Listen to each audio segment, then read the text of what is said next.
बलिदान एक ऐसे महापुरुष का जो इस संसार में ईश्वर की दिव्य शक्ति लेकर हम भूले भटके लोगों का मार्गदर्शन करने आए थे। महाराज दर्शनदास ईश्वरीय शक्ति का संदेश लोगों तक प्यार से पहुंचा रहे थे कि मानवता विरोधी तत्वों की गोली का शिकार हो गए। पर शरीर की हत्या से सत्य नहीं मरता, बल्कि सूर्य की किरणों की तरह संसार को प्रकाशित करता है। महाराज दर्शनदास समस्त विश्व को छोड़ गए हैं एक अमर संदेश, विश्व शांति, देशभक्ति, प्यार, एकता और सत्य का। सत्य कभी नहीं मरता, सत्य शाश्वत है।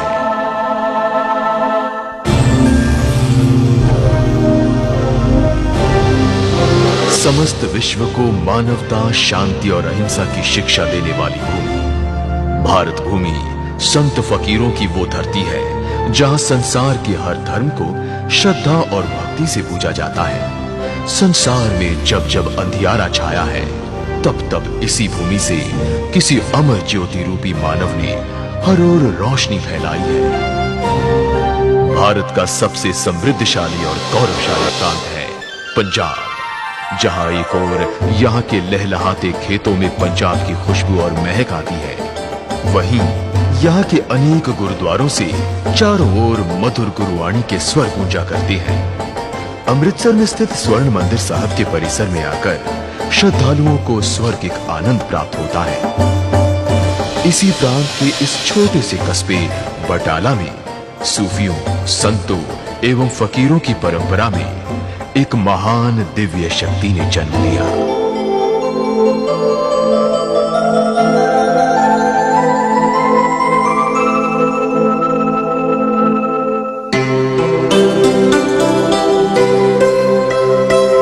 बटाला वो पवित्र स्थान है जहां सिखों के प्रसिद्ध गुरुद्वारों में से एक गुरुद्वारा कंध साहिब स्थित है। यहीं पर अभी भी वो प्राचीन दीवार स्थित है जिसकी छाया में गुरु नानक देव जी बैठे थे। ये दीवार उस समय भी टूटी हुई थी, लेकिन गुरु नानक देव ने भविष्यवाणी की थी कि जब तक ये सृष्टि कायम है तब तक ये दीवार भी रहेगी, और आज भी ये वैसे ही स्थित है। ये कस्बा इसलिए भी प्रसिद्ध है कि यहां गुरु नानक देव की शादी हुई थी। इसी पवित्र कंध साहिब गुरुद्वारे वाली गली में एक साधारण ब्राह्मण परिवार पंडित जगन्नाथ एवं पत्नी चन्नदेई का घर है। पंडित जगन्नाथ एक यात्रा में आगरा जा रहे थे कि मार्ग में उन्हें एक सिद्ध पुरुष मिले, जिन्होंने पंडित जगन्नाथ को आशीर्वाद देते हुए बताया कि तुम्हारे घर शीघ्र ही ऐसी अलौकिक शक्ति जन्म लेगी जो इस घोर कलयुग में पीड़ित मानवता को कष्टों से मुक्ति दिलाएगी, जिसकी प्रसिद्धि दूर दूर तक फैलेगी। पंडित जी बटाला पहुंचे तो पत्नी चन्नदेई हैरान होकर बोली कि पूजा करते समय मुझे भी ठीक ऐसी ही भविष्यवाणी सुनाई दी थी। एक तुहाडे कोल पहला भी लड़का आया सी, आंदे वो चला गया वापस। हाँ जी चला गया। आंदे वो वक्त तो पहला आया सी, हुण वक्त है, हुण ऐसे साल दे विच जन्म लैण तुहाडे घर कोने कोने ते इन्हां दा नाम तुहाडा रोशन करना। तो फिर उसे साल दे विच फिर इन्हां जन्म। ऋषियों, मुनियों, फकीरों एवं संतों को पैदा करने वाली हिंदुस्तान की धरती की परंपरा में 7 दिसंबर 1953 को एक कड़ी और जुड़ी। भविष्यवाणी को सत्य सिद्ध करते हुए एक अलौकिक शक्ति पुंज ने जन्म लिया। इसका नाम दर्शन लाल रखा गया। इस बालक के चेहरे पर अद्भुत तेज था। इस बालक के माथे पर बालों के 7 गुच्छे थे। ऐसा लगता था कि वे शेषनाग के 7 फण हैं जो भगवान विष्णु को छत्र का आवरण प्रदान करते हैं। बालक दर्शन लाल की प्रसिद्धि दूर दूर तक फैलने लगी और सामान्य मानव ही नहीं, ऋषि मुनि भी उनके दर्शन कर धन्य होने लगे। बालक दर्शन लाल की शिक्षा घर के पास स्कूल में शुरू हुई। नाल ही स्कूल ते उधरों मैं आखना उठ बेटा, घंटी वज गई, उठ छेती उठना फटाफट ते मूंह हथ धोना ते दही की कौली फड़नी, पी के भज जाना। बालक दर्शन लाल प्रखर बुद्धि के मेधावी छात्र थे। वे अध्ययनशील बालक थे। कक्षा में वे प्राय शांत रहते, लेकिन दूसरे बच्चों से अलग दिखते थे। उन्हें देखने से ऐसा लगता था कि ये बालक होनहार एवं असाधारण है। उन्हें सभी छात्र एवं शिक्षक अपना स्नेह देते थे। ਤੇ ਬੜੇ ਹੋਣਹਾਰ ਸੀ, ਬੜੇ ਮੇਰੇ ਖਾਸ ਬੜੇ ਪਿਆਰ ਸੀ ਉਹਨਾਂ ਨਾਲ। ਮੇਰੇ ਸਟੂਡੈਂਟ ਹੋਣ ਦੇ ਨਾਤੇ ਵੈਸੇ ਵੀ ਉਹ ਬਹੁਤ ਹੋਣਹਾਰ, ਮਤਲਬ ਸ਼ੁਰੂ ਤੋਂ ਹੀ ਉਹਨਾਂ ਨੂੰ ਪ੍ਰਮਾਤਮਾ ਨਾਲ लगन ਹੁੰਦੀ ਸੀ। ऐसे प्यारे दुलारे भाई का साथ देने ईश्वर ने उन्हें दो बहन प्रदान की, दर्शना और सत्यम। एक सुंदर आत्मा का वास करने के लिए शरीर भी स्वस्थ होना जरूरी है। इसीलिए शिक्षा के साथ साथ शारीरिक खेलों जैसे कुश्ती, कबड्डी आदि में उनकी बहुत रुचि थी और इनमें वे निपुण भी थे। इसी कुएं से व्यायाम के पश्चात स्वयं ताजा पानी निकालकर स्नान करना उनकी दिनचर्या का अभिन्न अंग था। बालक दर्शनलाल घंटों छत पर पतंगबाजी में मस्त रहते, जिसके लिए उन्हें मां से डांट भी खानी पड़ती थी। ऐसा लगता था मानो यशोदा मैया और बालक कृष्ण का समय फिर से लौट आया हो। बालक दर्शनलाल प्रारंभ से ही धीर प्रवृत्ति के थे। उन्होंने कभी किसी चीज के लिए जिद नहीं की। कोई उन्हें कंगी नहीं करनी कि बड़ा करना है, कोई ऐसा कपड़ा नहीं मंगना, कोई ऐसा कपड़ा पाना नहीं, पैसा उन्हें नहीं साढ़े को लैना, ना उन्हें कोई लैना ते ना देना। सीधे घर आना उदों असीं मझां रखियां सन, मझां भी आंदे रखो, रखियां सन ते आउणा, चादर मोढे ते सुट्टनी, हत्थ च दातरी फड़नी, जो मठियाई घर च होनी ओह करनी ते पानी ते भज जाना, पट्ठे लै। जब वे 13 साल के थे तो एक दिन एक अद्भुत घटना घटी। रोज की तरह वे चारा उठाने लगे तो चारा नीचे गिर गया। तभी बालक दर्शन को एक आवाज सुनाई दी। मुड़कर देखा तो एक तेजस्वी पुरुष अपने सुंदर चमकीले घोड़े के साथ खड़े थे। उन्होंने अपने घोड़े के लिए चारा मांगा। दर्शनलाल चारा देकर बचा हुआ चारा उठाने लगे तो उस पुरुष ने कहा, बोझ उठा लोगे? वे बोले, इतना बोझ तो रोज उठाता हूँ।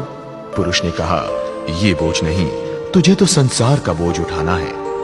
चारा उठाकर बालक ने ज्यों ही पलटकर देखा, वहां कोई नहीं था।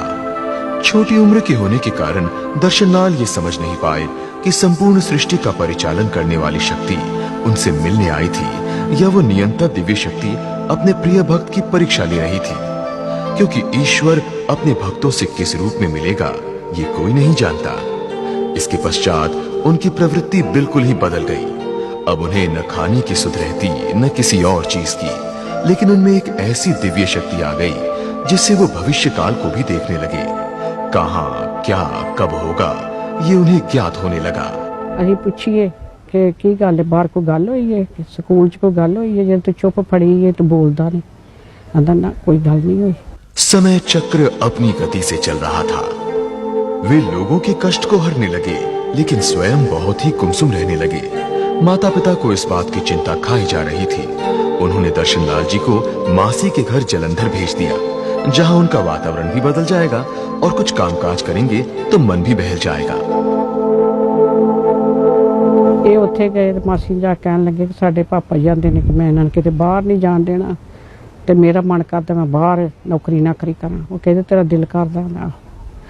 फिर उन्हां दा ना एक भगवान सिंह सी, उन्होंने उन्हें गल कीती ते बर्फ वाले फैक्ट्री च नूं ला दित्ता।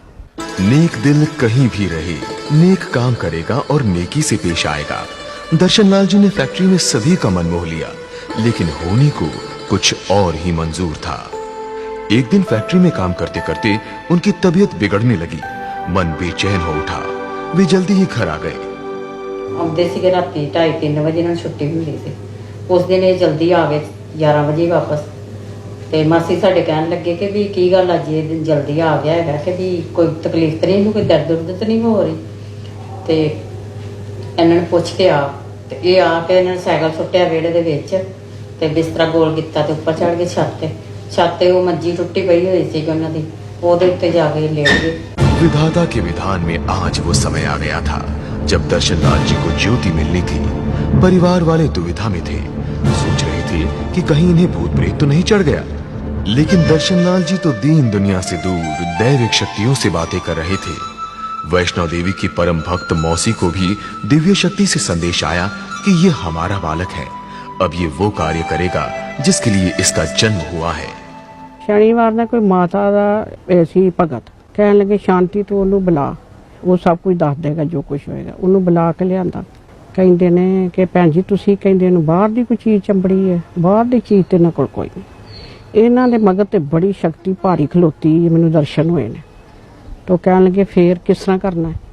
ਕਹਿੰਦੇ ਨੇ ਇਹ ਹੁਣੇ 11 ਵੱਜਣਗੇ ਤੇ ਆਪਣੇ ਆਪ ਦੱਸਣਗੇ। ਫਿਰ 11 ਵਜੇ ਦੱਸ ਦਿੱਤਾ ਨਾ ਸਭ ਕੁਝ ਕਿ ਅਸੀਂ 13 ਸਾਲ ਦੇ ਸਾਂ, ਉੱਥੇ ਮਹਾਰਾਜ ਮਿਲੇ, ਇਸ ਤਰ੍ਹਾਂ ਹੋਇਆ ਉਸ ਤਰ੍ਹਾਂ ਹੋਇਆ, ਪੱਠੇ ਚੁਕਾਏ, ਸਾਰਾ ਕੁਝ ਇਹਨਾਂ ਦੱਸ ਦਿੱਤਾ। ਉਹਨਾਂ ਨੂੰ ਸਾਰੇ ਦੇਵ ਦੇਵਤਿਆਂ ਦਾ ਦਰਸ਼ਨ ਹੋਣੇ ਸ਼ੁਰੂ ਹੋ ਗਏ ਮਹਾਰਾਜ ਨੂੰ। ਇਹ ਫਿਰ ਦੇਖਣ ਲੱਗ ਗਏ ਕਿ ਵੀ ਸਾਰੇ ਇਕੱਠੇ ਹੋ ਗਏ ਨੇ, ਕੋਈ ਮਾਤਾ ਵੈਸ਼ਨੋ, ਕੋਈ ਚਿੰਤਾਵੰਤੀ, ਕੋਈ ਸਭ ਦੇਵੀ ਦੇਵਤੇ ਜੋ ਵੀ ਸਨ, ਸਾਰੇ ਇੱਦਾਂ ਇਹਨਾਂ ਨੂੰ ਸਾਰੀਆਂ ਦੀਵਾਰਾਂ ਤੇ ਨਜ਼ਰ ਆਉਣ ਲੱਗ ਗਏ। ਫਿਰ ਇਹ ਉਹਨਾਂ ਨਾਲ ਗੱਲਾਂ ਕਰਨ ਲੱਗ ਗਏ। ਬਾਅਦ ਵਿੱਚ ਸਾਨੂੰ ਕਹਿਣ ਲੱਗੇ ਕਿ ਵੀ ਜਰਾ ਕੋ ਹੋਸ਼ ਆਈ ਸਾਨੂੰ। ਫਿਰ ਉਹ ਹੀ ਖੁਦ ਜਿਹੜੀ ਪਾਵਰ ਸੀ ਮਗਰ ਤਾਕਤ, ਉਹ ਸਿਰ ਤੇ ਬੋਲਣ ਲੱਗ ਗਏ। ਉਹ ਕਹਿਣ ਲੱਗੇ ਕਿ ਅਸੀਂ ਸਭ ਕੁਝ ਜਾਣਦੇ ਆ, ਸਾਨੂੰ ਪਤਾ ਹੈ ਬਾਲ ਕੇ ਤੇ ਕੀ ਹੋਇਆ ਕੀ ਨਹੀਂ, ਅਸੀਂ ਇਹਦੀ ਰੱਖਿਆ ਕਰਨ ਵਾਸਤੇ ਆ ਗਏ ਹਾਂ, ਅਸੀਂ 13 साल ਦੇ ਪਿੱਛੇ ਲੱਗੇ ਹੋਏ ਹਾਂ। 15 अगस्त 1971 की तिथि बड़ी महत्वपूर्ण थी। इसी दिन 3 पावन पर्व थे: भारत की स्वाधीनता, पूर्णिमा और रक्षाबंधन। यह त्योहार स्नेह के बंधन का प्रतीक है, क्योंकि भगवान विष्णु दैत्यराज बाली से प्रसन्न होकर उसके द्वारपाल बने थे, जिन्हें देवी लक्ष्मी ने बाली को स्नेह युक्त रक्षा बांधकर मुक्त किया था। शायद इस सृष्टि का संचालन करने वाली शक्ति उसी दिन दर्शन लाल को माया एवं सांसारिकता के बंधन से मुक्त कर संपूर्ण मानवता की सेवा के स्नेह के बंधन में बांधना चाहती थी। इसलिए उसने ऐसे पवित्र दिन सिर्फ 17 साल की उम्र में दर्शन लाल को अपने दिव्य रूप का दर्शन कराया। आज ही उन्हें परमपिता परमेश्वर का आदेश मिला था कि अब वही कार्य करो जिसे करने के लिए तुम्हारा जन्म हुआ है। उन्होंने लोगों की भलाई का संकल्प लिया तथा अपना नाम दर्शन लाल से बदलकर दर्शन दास रखा। दास यानी ईश्वर का दास। उसी दिन से प्रत्येक वर्ष 15 अगस्त को ज्योति पर्व मनाया जाता है। उस तो बाद फिर इन्होंने भोरा जेड़ा कट्टिया, एक इन्हें भोरा कट्टिया 1.5 महीने का, जो जंग लगी है कि हिंदुस्तान पाकिस्तान की जंग शुरू होने वाली है, तो असं वो करके भोरे च जा रहे हैं कि शांति के प्रतीक वास्ते कि इतने सारी शांति छा जाए। भोरे विच सर उन्होंने हुक्म सीगा भी एक जल का गिलास पीना, एक जौ खाना, बस। ईश्वरीय आदेश को स्वीकार करते हुए महाराज जी ने 40 दिन का व्रत रखा। इतना बड़ा अनुष्ठान दृढ़ संकल्प एवं ईश्वरीय अनुकंपा के बिना संभव नहीं था। व्रत के बाद उनके चेहरे पर अलौकिक तेज आ गया और उनमें एक अद्भुत शक्ति समा गई। वे अब जनहित और मानव कल्याण की भावना से ओतप्रोत होकर अपनी नई यात्रा पर निकल पड़े। सारा औखा सौखर वेले साडे नाल है, उन्हां दी पूरी रहमत है और असी उन्हां दा जिन्नी उन्हां दी साडे ते रहमत है, असी उन्हां दा जन जन तक नहीं रौदा करता। तत्पश्चात महाराज जी ने सत्संग प्रारंभ किए। उनकी मधुर वाणी दूर दूर तक लोगों के कानों में शहद घोलने लगी। वे लोगों की विभिन्न एवं जटिल से जटिल समस्याओं को भी पलक झपकते ही अपने आशीर्वाद से सुलझाने लगे। जहां एक ओर सारी जनता महाराज जी के चमत्कारों से मंत्रमुग्ध थी, वहीं उनके पिता का दिल ये बात मानने को तैयार नहीं था। एक दिन पिता ने बाबा भंडोले शाह की समाधि पर महाराज जी को परिक्रमा करते देखा। उनकी आंखें विस्मित रह गई जब उन्होंने देखा कि 5 ज्योतियां एक एक कर बेटे के शरीर में प्रविष्ट हो गईं। ये देख वे अचेत हो गए। महाराज जी के स्पर्श मात्र से वे ठीक हो गए और उन्हें भी महाराज जी की शक्ति का ज्ञान हो गया। राम प्रकाश जी के घर गए सां, इन्हां दी वाइफ नूं ठीक कीता सी कुछ हल्लिया नूं। फिर उस तो बाद महाराज दीयां गल्लां महाराज नूं पता सीगा। उन्होंने एक होर लड़की प्रेम जिसका नाम सी विनी, उसनूं ठीक कीता सीगा। महाराज दर्शनदास जी मोटरसाइकिल से अपने भक्तों के पास दूर दराज के क्षेत्रों में भी सत्संग करने और उनके सारे दुख दूर करने जाते थे। लोगों को उनकी मोटरसाइकिल की आवाज सुनते ही दर्शनदास जी के आने की सूचना मिल जाती थी।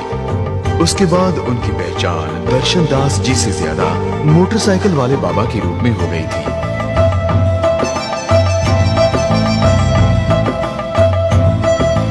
महाराज जी अपने घर के छोटे से कमरे से अपने सत्संगों द्वारा प्यार का संदेश लोगों तक पहुंचाने लगे। उनके रस भरे भजन और कव्वालियां सुनने लोगों की भीड़ उमड़ने लगी। महाराज जी को अपने भक्तों की सुविधा के लिए एक डेरा बनाने का संदेश ईश्वर से आया। एक बार ऐसा होया कि बनारस तो एक औरत आई, वो अग्रवाल सी, ਉਹਨਾਂ ਦਾ ਕਾਰੋਬਾਰ ਵੀ ਠੱਪ ਹੋ ਗਿਆ, ਘਰ ਦਾ ਬਹੁਤ ਮਾੜਾ ਹਾਲ ਸੀ। ਉਹਨਾਂ ਕਿਹਾ ਵੀ ਤੇਰੇ ਕੋਲ ਸਭ ਕੁਝ ਹੈਗਾ ਵਾ, ਬੇਸ਼ੱਕ ਬਾਕੀ ਕੰਮ ਜਿਹੜਾ ਕਾਰੋਬਾਰ ਤੁਹਾਡਾ ਬੰਦ ਹੋ ਗਿਆ ਉਹ ਤੇਰੇ ਕੋਲ ਵੀ ਬਹੁਤ ਕੁਝ। ਉਸ ਵੇਲੇ ਫਿਰ ਉਹ ਕਹਿੰਦੀ ਨਹੀਂ ਜੀ ਸਾਡੇ ਕੋਲ ਕੋਈ ਨਹੀਂ ਹੈਗਾ। ਉਹ ਫਿਰ ਕਹਿੰਦੇ ਕਿ ਤੇਰੇ ਨਾਂ ਤੇ ਅਜੇ ਵੀ 5 ਲੱਖ ਹੈਗਾ। महाराज जी का कथन मानो सत्य वचन। उस औरत की हैरानी का कोई ठिकाना नहीं रहा जब वो महाराज जी द्वारा बताई जगह पर गई और उसे 5 लाख की एफडी मिली। कृतज्ञ महिला ने उसी वक्त 1 लाख रुपए बटाला डेरे के लिए महाराज जी के चरणों में अर्पित किए। ऐसे कई श्रद्धालुओं की भक्ति भावना से बटाला डेरे की स्थापना ठीक उसी स्थान पर हुई जहां 13 वर्ष की आयु में बालक दर्शन लाल को उस अलौकिक शक्ति के दर्शन हुए थे। बाबा भंडोले शाह की मजार के समीप उनके लोक कल्याण के कार्यों को देखते हुए दास जगदीप सिंह जी ने वो जगह महाराज जी को भेंट स्वरूप दे दी। बटाला डेरे की नींव 15 जून 1973 को रखी गई। सब सेवक अब एक दूसरे को महाराज जी की आज्ञा अनुसार जय दाते कहकर संबोधित करने लगे। बटाला जैसी छोटी जगह पर पैदा हुई इस दिव्य विभूति ने उस सर्वशक्तिमान ईश्वर का संदेश सूर्य की किरणों की तरह संपूर्ण विश्व में फैला दिया। प्रारंभ में महाराज जी यहाँ एक छोटे से कमरे में सत्संग किया करते थे। वहाँ अब एक विशाल भवन स्थित है और इसी से संबंध मार्ग महाराज दर्शनदास मार्ग के रूप में प्रसिद्ध है, जहाँ महाराज जी दीन दुखियों की मदद करते थे और समाज के उत्थान में कार्यशील थे। वहाँ पर आज भी सचखंड नानक धाम महाराज जी द्वारा शुरू किए गए कार्यों को निरंतर तेज गति से आगे बढ़ा रहा है। महाराज दर्शनदास के प्यार भरे सत्संगों की गूंज आज भी इन फिजाओं में सुनाई देती है। महाराज जी आए दुनिया वास्ते सन। मैं बड़ा प्राउड फील करदा अपने आप नूं कि एक तो मैनू हिस्टरी विच कि जदों भी इस चीज़ का सिलसिला आवेगा, जदों भी कोई ऐसी चीज़ सामने कदी भी दुनिया विच बनेगी तो उहदे च साडा ये सैक्रीफाइस एक दुनिया वास्ते मिसाल एग्जाम्पल होवेगा। महाराज जी को सत्संग, कव्वाली, गजलों से बेहद प्रेम था। हाथ में एक मामूली सा डिब्बा भी आ जाता तो महाराज जी संगीत का वो समा बांधते कि लोगों का दिल झूम उठता था। महाराज जी ने स्वयं भी बहुत ही सुंदर और मधुर गीत, शेर, कव्वालियां आदि की रचना की है। देश प्रेम, मानव कल्याण तथा धर्म निरपेक्षता पर महाराज जी का शेर है। निगाहें बदल गई हैं, राहें नहीं बदली, इसका गम नहीं। हमारी राहें न बदले क्योंकि उन पर चलना किसी का दम नहीं। जहां महाराज जी पूरी दुनिया को अपना परिवार मान उसकी भलाई में लगे थे, वहीं उनके माता पिता की दिली ख्वाहिश थी कि उनके बेटे की भी शादी हो। ਤੇ ਪਾਪਾ ਹੀ ਸਾਡੇ ਕਹਿਣ ਲੱਗੇ ਕਿ ਵੀ ਗੱਦੀ ਤੇ ਬੈਠੇ ਨੇ ਤੇ ਰਾਤ ਨੂੰ ਹੁਕਮ ਲੈਣਾ ਹੀ ਸੀਗਾ, ਕਿਉਂਕਿ ਵੀ ਜੇ ਵਿਆਹ ਨਹੀਂ ਸ਼ਾਦੀ ਨਹੀਂ ਹੋਏਗੀ ਤਾਂ ਸਾਡੇ ਕੋਲ ਗਾਂ ਕਿੱਦਾਂ ਵਧੇਗੀ, ਗਾਂ ਸੰਭਾਲਣ ਵਾਲਾ ਮਿਸ਼ਨ ਕੌਣ, ਮਤਲਬ ਸੰਭਾਲੇਗਾ ਕੌਣ ਨੇ। ਕਹਿੰਦੇ ਨੇ ਠੀਕ ਹੈ ਪੰਡਤ ਜੀ, ਸ਼ਾਦੀ ਜ਼ਰੂਰ ਹੋਏਗੀ, ਤੁਹਾਡੀ ਤਮੰਨਾ ਪੂਰੀ ਕਰਾਂਗੇ। ਹੈਗਾ ਆਪਣੀ ਜਾਤ 'ਚ ਨਹੀਂ ਹੋਏਗਾ, ਹੋਰ ਜਾਤ 'ਚ ਹੋਏਗਾ। ਤਾਂ ਜੇ ਤੁਸੀਂ ਔਲਾਦ ਦੀ ਤਮੰਨਾ ਰੱਖਦੇ ਹੋ ਤੇ ਗੁਰੂ ਨਾਨਕ ਦੇ ਵੀ 2 ਪੁੱਤਰ ਸੀ ਤਾਂ ਸਾਡੇ ਵੀ 2 ਹੀ ਹੋਣਗੇ। मातृ देवो भव, पितृ देवो भव की परंपरा का पालन करते हुए महाराज जी का विवाह कपूरथला में एक पटवारी परिवार से तय हुआ। ਮਹਾਰਾਜ ਨੇ ਖੁਦ ਮੰਗਿਆ ਸੀ ਰਿਸ਼ਤਾ ਮੇਰਾ। ਕਹਿੰਦੇ ਅਸੀਂ ਸ਼ਾਦੀ ਤੇ ਨਹੀਂ ਸੀ ਕਰਵਾਣੀ, ਲੇਕਿਨ ਸਾਡੇ ਮਾਤਾ ਪਿਤਾ ਦੀ ਤਮੰਨਾ। 4 मार्च 1976 को पटवारी परिवार की कन्या उषा जी से विवाह कर महाराज जी ने जात पात के बंधनों को तोड़ा और नारी समाज का मान बढ़ाया। इस तरह एक नई परंपरा की शुरुआत महाराज जी ने की।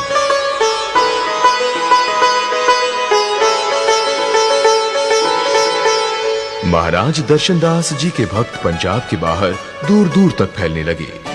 दिल्ली, आगरा, मेरठ, हापुड़, गाजियाबाद, पानीपत, फरीदाबाद, रोहतक आदि कई स्थानों पर जोर शोर से सत्संग होने लगे। पंजाब के बाहर एक डेरा बनाने का ईश्वरीय संकेत महाराज जी को आया। दास गुप्ता के पुत्र अशोक गुप्ता नाम के युवक ने महाराज जी का सत्संग सुना और महाराज जी से प्रभावित होकर लोनी डेरे के लिए जगह की पेशकश की। 1976 दिसंबर में महाराज से मुलाकात हुई थी। उसके बाद फर्स्ट वीक ऑफ जनवरी 77 में महाराज घर में आए थे और हमने कहा कि आप ज़मीन देखो। उन्होंने कहा ज़मीन क्या देखना, ज़मीन तो हमने देखी हुई है। हमने खुद रूहानी तौर से ज़मीन को तो देखा हुआ है, हम जानते